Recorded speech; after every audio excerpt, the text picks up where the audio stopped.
سب سے زیادہ جو مانا جاتا تھا کسی زمانے کے اندر کہ روزے سے ہمارے صرف نظام ہضم کو ہی فائدہ ہوتا ہے، لیکن وقت کے ساتھ ساتھ اس میں تبدیلی آتی چلے گئی. جیسے جیسے تحقیق بڑھتی چلے گئی تو پتہ چلتا چلا گیا کہ تمام کے تمام سسٹم جو ہماری باڈی میں کام کر رہے ہوتے ہیں، روزے کا ان کے اوپر اثر ہوتا ہے اور ان کو بہت فائدہ ہوتا ہے. مثال کے طور پہ اگر ہم نظام ہضم کی بات لیتے ہیں تو نظام ہضم جو ہے بیسیکلی ہمارا منہ سے سٹارٹ ہو جاتا ہے، جس میں غدود شامل ہوتے ہیں، آپ کے لعاب شامل ہوتا ہے، دانت ہیں، نالی ہے، معدہ ہے، آنتیں ہیں، جگر ہے، لبلبہ ہے. یہ ساری سسٹم ایک پورا کا پورا ہمارا ڈائجسٹو سسٹم جس کو کہتے ہیں وہ بنتا ہے. اب اگر کوئی بھی ایک معمولی سی یعنی کہ 1 گرام کا 10واں حصہ بھی اگر ہمارے منہ میں جاتا ہے تو یہ سسٹم سٹارٹ ہوتا ہے اپنا کام کرنا، کیونکہ اس نے اپنا کام کرنا ہے. اب 1 گرام آپ منہ میں لیں، 10 گرام لیں یا 100 گرام لیں یا ایک ہلکا سا قطرہ بھی آپ منہ میں لیتے ہیں، پورا کا پورا سسٹم آپ کا کام کرنا شروع کر دیتا ہے. تو آپ جب یہ پورا کا پورا سوئچ آن ہو جاتا ہے، ایک سوئچ آن ہو جاتا ہے اور وہ پورا نیچے مشینری چلنی شروع ہو جاتی ہے، پوری کی پوری شروع ہو جاتی ہے، سارا کا سارا کام شروع ہو جاتا ہے. کیونکہ آپ نے سٹارٹ منہ سے ہی لینا ہوتا ہے. لعاب بنتا ہے، لعاب سے پھر وہ معدے میں جاتا ہے، آنتوں میں جاتا ہے، آنتوں سے پھر وہ جگر کے اپنے سسٹم ہوتے ہیں اس کے اوپر جاتا ہے. جبکہ روزے کے اندر جب ہم فاسٹنگ پہ ہوتے ہیں، تقریباً 16-17 گھنٹے کی فاسٹنگ پہ ہوتے ہیں، تو اس کے اندر آپ کو اس پورے سسٹم کو ایک ریسٹ مل جاتا ہے. 16-17 گھنٹے ڈرا تو نہیں ڈاکٹر صاحب، 11-12 گھنٹے تک رہو نا. مختلف جگہوں کے مختلف ٹائم ملتے ہیں. جیسے بدقسمتی کے ساتھ ہمارے ملک میں بھی روزہ نہ رکھنے والوں کی تعداد سنا بڑھ رہی ہے. اللہ ہدایت دے. روزہ رکھنا ہے، ہاں بھائی فرض ہے روزہ نہیں چھوڑنا. اللہ تعالیٰ کی سخت نافرمانی ہے بلا اجازت شرعی روزہ چھوڑنا.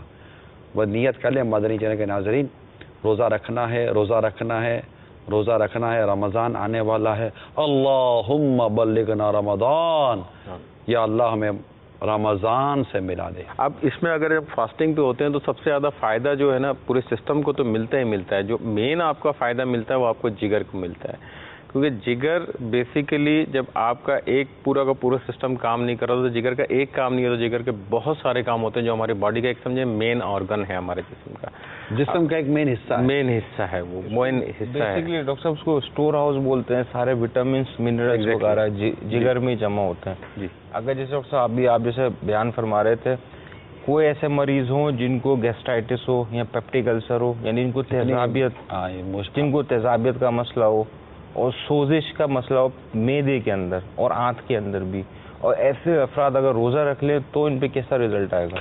دیکھیں اس پہ جو اگر ہم اپنی زبان میں کہیں نا کہ ڈرامیٹک رزلٹ جس کو آپ کہتے ہیں کہ بہترین رزلٹ ان کو ملتا ہے، لیکن اس میں کچھ شرائط ہیں. صحیح. امپورٹنٹ چیز یہ ہے کہ آپ جو روزے رکھنے کے لیے جو طریقہ کار ہے نا اس کو اپنائیں. صحیح. اگر آپ نے افطار میں یا سحری میں وہی چیزیں کرنی ہیں جو افطار اور سحری کے علاوہ کرتے ہیں تو پھر اس کا کوئی فائدہ نہیں ہوتا. یہ کنٹینیو آپ دیکھیں، آپ اخبارات کے بیانات دیکھیں گے، جو صحت کے حوالے سے بھی جو اخبارات کے اندر کچھ نہ کچھ خبریں چل رہی ہوں گی اور اس وقت بعد ماہرین اپنی جو رائے دے رہے ہوں گے.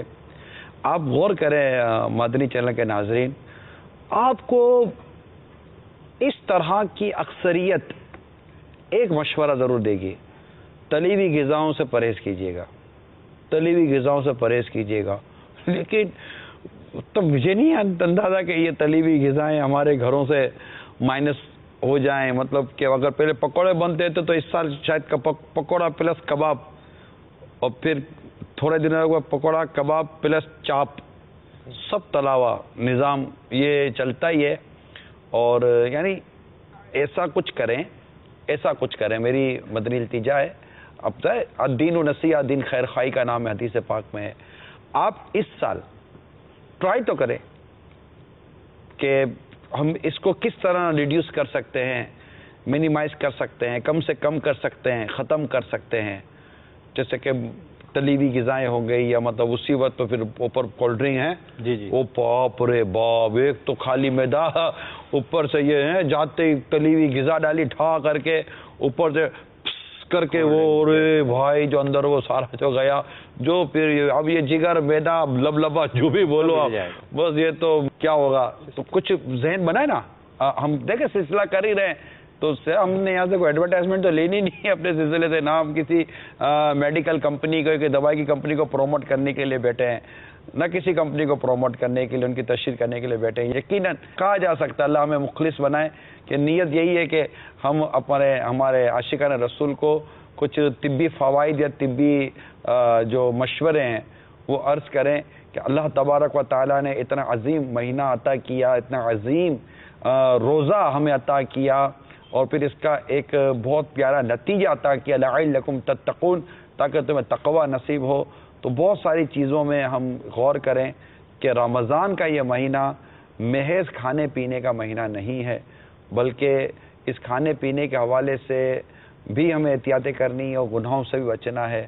پلیز پلیز پلیز براہ کرم مہربانی کریں اور اپنے کھانے پینے کے معاملات پر ایک گھر میں بیٹھ کر مشورہ کر لیں کہ یار اس سال کیا کرنا ہے، ڈاکٹر کے پاس اب ڈاکٹر بیٹھ کر آپ کو یہ فارمولہ دے رہے کہ یار ہمارے پاس مت آنا، یہی تقریباً نتیجہ ہے، الٹیمیٹ نتیجہ یہ نکل رہا ہے کہ ڈاکٹر آپ کو یہ بیٹھ کر کہہ رہے ہیں کہ ہم آپ کو وہ فارمولہ بتا رہے ہیں کہ ہم فارغ رہ جائیں، ابھی پھر اعتکاف کر لینا انشاءاللہ، تاکہ ڈاکٹر تمام یہ ڈاکٹرز اگر عاشقان رسول سن رہے ہو تو آپ کو بھی اعتکاف کی دعوت دیتا ہوں میں، آپ بھی آئیں اعتکاف کریں۔